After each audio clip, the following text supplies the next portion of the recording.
Oke, assalamualaikum warahmatullahi wabarakatuh. Bertemu lagi di awal tahun 2022.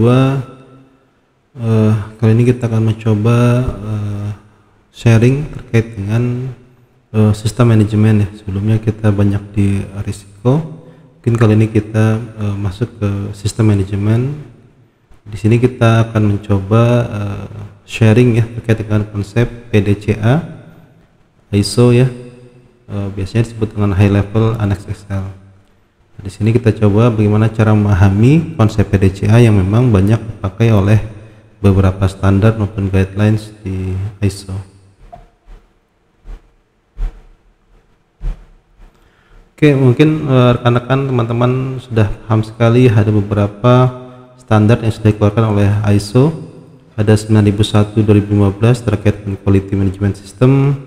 Kemudian ada 14001 2015 terkait dengan environment, ada 45001 2018 terkait dengan OHSAS, health and safety, ada 37001 2016 terkait dengan anti bribery, dan banyak lagi standar-standar yang sudah dikeluarkan oleh ISO ya.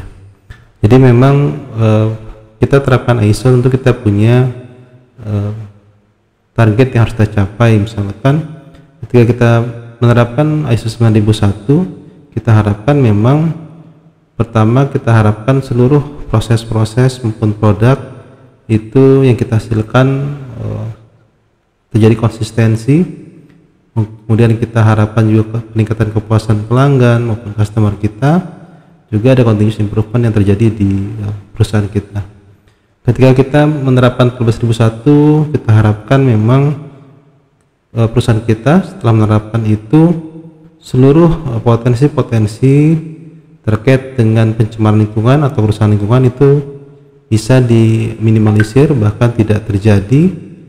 Kemudian ketika kita menerapkan 45001, kita harapkan semua potensi-potensi bahaya yang akan terjadi baik untuk pekerja maupun seluruh stakeholder itu bisa termitigasi sehingga zero accident bisa tercapai. Memang ketika kita menerapkan suatu kesisteman, kita harapkan adanya konsistensi, komunikasi, dan kualitas maupun tujuan-tujuan itu dapat tercapai dengan kita menerapkan standar-standar ISO yang ada di sini. Oke, mungkin teman-teman sudah paham ya. Ada 10 klausul ya dalam annex Excel. Kalau kita lihat 1 sampai 3 itu bukan klausul yang untuk di audit. 1 hanya scope atau ruang lingkup, 2 itu hanya acuan normatif, 3 itu hanya istilah dan definisi. Nah, kalau teman-teman yang sudah menerapkan ISO di lingkungan kantornya, itu biasanya dari 4 sampai 10 itu merupakan klausul yang memang auditable ya dan sudah diterapkan. Yang pertama tentu terkait dengan konteks organisasi, klausul 4, 5 kepemimpinan, 6 perencanaan, 7 support, 8 operasional, 9 evaluasi, 10 peningkatan kelanjutan. Nah, ini kalau kita contohkan di 9001 di quality itu gambarnya seperti ini. Kita akan zoom di slide berikut. Nah, teman-teman, kita coba pahami dengan cara mudah ya. Jadi memang kalau kita baca dari 4 sampai 10 ini, tentu kalau kita hafalkan kita akan kesulitan sendiri ya. Jadi yang perlu kita pahami seperti gambar di sini. Tentu klausul 4 itu nggak terlihat di siklus PDCA, karena memang kalau kita pahami bagaimana kita menyusun suatu strategi dari organisasi ataupun ketika kita menerapkan suatu kesisteman, itu pertama kita harus masuk ke konteks organisasi, itu di klausul 41 ya. Nah, 41 itu kita harus melihat apakah isu internal dan eksternal itu menjadi input yang ada di sisteman. Jadi klausul 41 itu masih berbicara bagaimana konteks organisasi.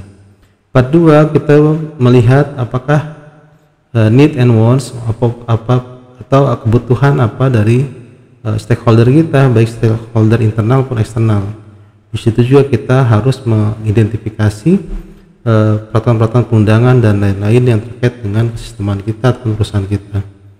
Kemudian di 43-nya kita akan berbicara terkait dengan lingkup ya, lingkup dari kesisteman itu sendiri.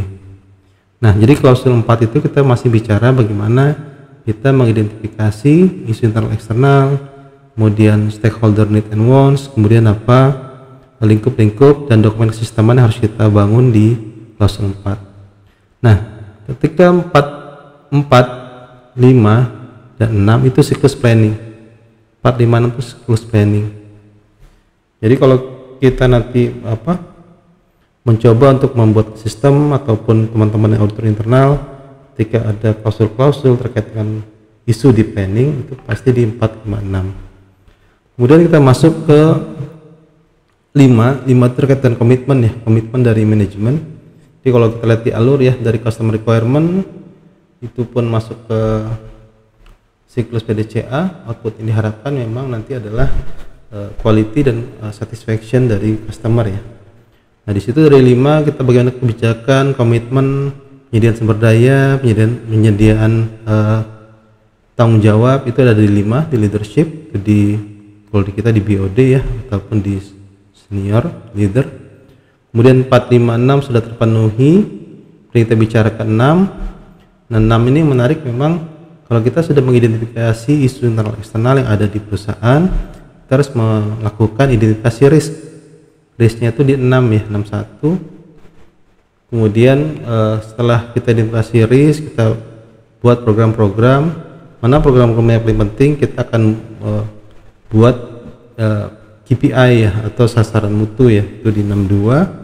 Nah, kemudian baru setelah planning selesai, 4, 5, 6 itu planning, kita akan masuk ke supporting. Untuk ketika kita membuat KPI, sasaran mutu ataupun target apapun, ya kita harus punya infrastruktur ya. Infrastruktur apa yang harus kita siapkan untuk mensupport dari pencapaian target tersebut. Itu ada di 7. Seluruh infrastruktur baik awareness, potensi, ketersediaan, peralatan maupun lain-lain itu ada di 7.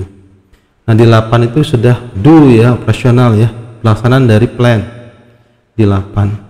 Kemudian setelah proses support and operation 78, kita harus wajib melakukan proses ke-9, itu evaluasi. Jangan sampai kita terlalu melenceng dari target di 4, 5, 6 di plan. Ketika kita sudah do di 7 dan 8, kita harus evaluasi, baik dari sisi monitoring evaluasi, audit, dan lain-lain. Nah, setelah lakukan itu, kita ke klausul 10 improvement. Itu kita lihat apa area improvement yang kita dapatkan baik dari proses audit maupun proses-proses lain. Nah, itu harus kita laksanakan ketika ada improvement yang breakthrough atau improvement yang continuous atau yang biasa. Itu harus kita masukkan lagi ke proses planning.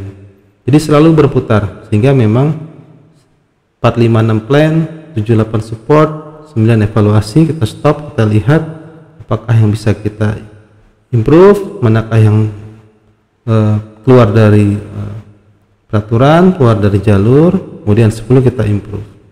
Nah, kemudian hasil improve kita masukkan ke proses bisnis kita menjadi planning kembali, sehingga memang harapan dari implementasi ISO ini kita bisa dapatkan penerapan sistem yang konsisten sesuai dengan target dari penerapan sistem tersebut. Jika kita bicara quality, kita bicara bagaimana memuaskan pelanggan, kualitas yang baik dan konsisten. Jika kita bicara asas, kita bicara bagaimana terkait dengan zero accident atau zero fatality dan lain-lain. Bicara anti bribery, bagaimana kita mencegah terjadi penyuapan dan memastikan tata kelola berjalan dengan baik, dan seterusnya. Mungkin itu rekan-rekan yang bisa kita sampaikan, mudah-mudahan bisa bermanfaat. Assalamualaikum warahmatullahi wabarakatuh.